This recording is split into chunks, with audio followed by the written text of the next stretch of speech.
Beauty is something that I also was very concerned since childhood. Always was pondering about beauty and what it really is. And I realized it's something that I cannot measure, but it's something that I always felt inclined to manifest in one way or another. And paper is one of the ways. To me, it's very important to do it in paper.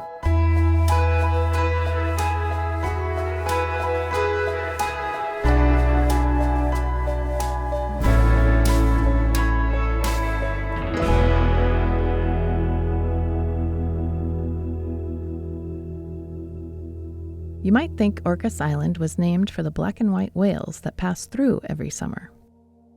But the saddlebag-shaped landmass got its name in 1791, when a Spanish explorer named it after a Mexican viceroy, whose long string of names included Orcasitas.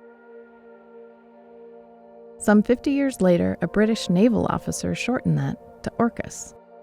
I've arrived on shore to visit printmaker Eduardo Fausti, who was born and raised almost 7,000 miles south at the foot of the Andes Mountains in Argentina. And while Fausti says his move to the San Juan Islands was something of a fluke, he feels fully at home among the trees, silence, and birdsong, which he translates into abstract artworks. This is the Coho Preserve.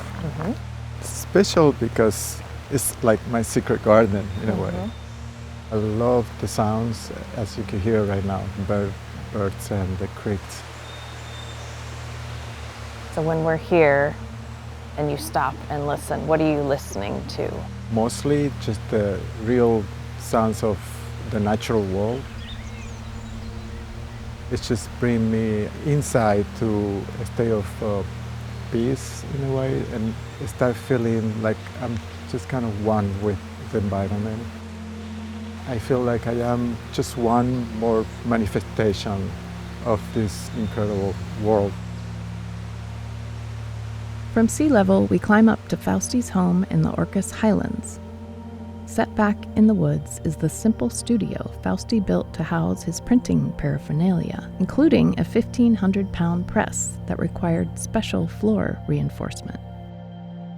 He chose the setting and the large clear-story windows to soak up light year-round, all the better for making his abstract monotypes, in which he aims to capture the sound and color of the island.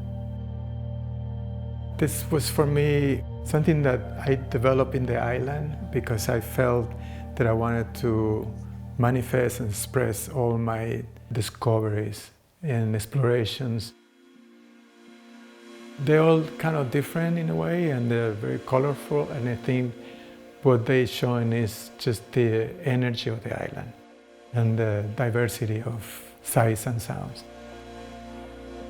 And the series is called Reflections on Sound. Reflections on Sounds, precisely because at the beginning when I came to the island, it was a little feeling of loneliness. It was challenging for me.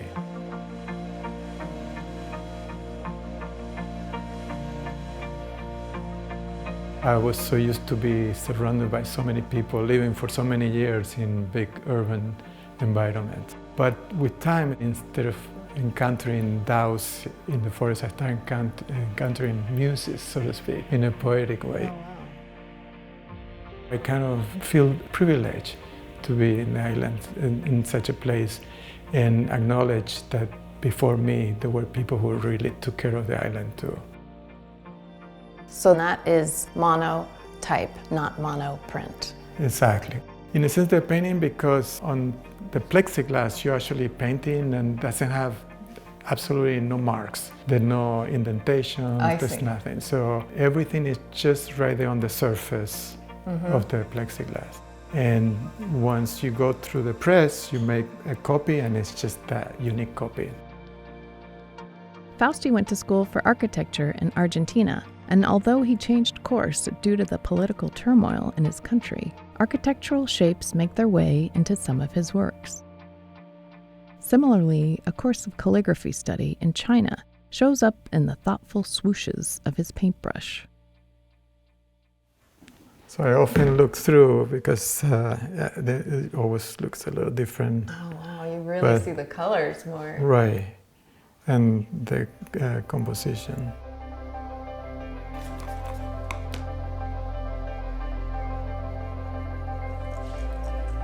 Fausti says monotypes allow for the best expression of his immersive island experience. His plan is to create 100 distinct images.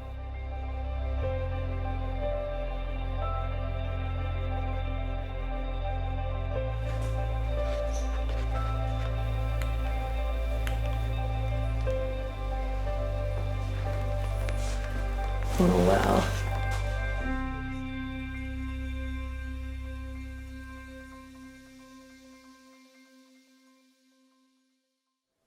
In a downstairs room of his home, Fausti also works on mezzotints. Developed in the mid-1600s, this meticulous printing process requires the artist to burnish or rough up a copper plate, then carve into it using a technique called intaglio. By using this tool, which is a serrated tool called rocker, I start moving the plates in different angles until I cover like about 12 different angles.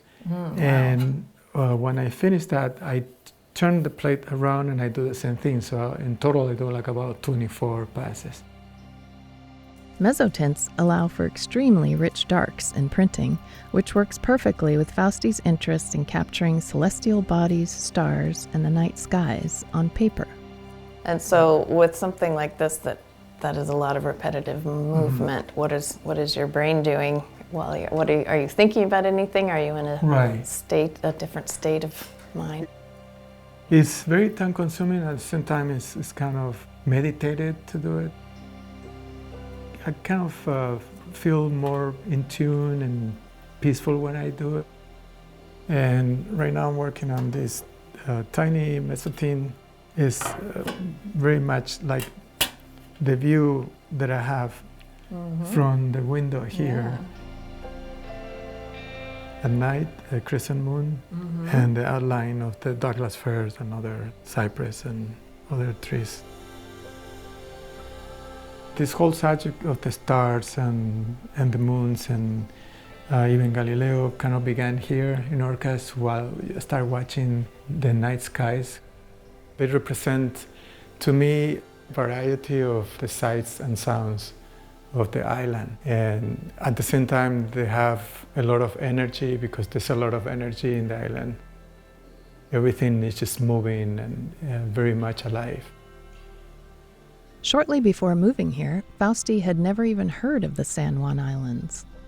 Now he's immersed and all ears to the sounds and silence of Orcas Island.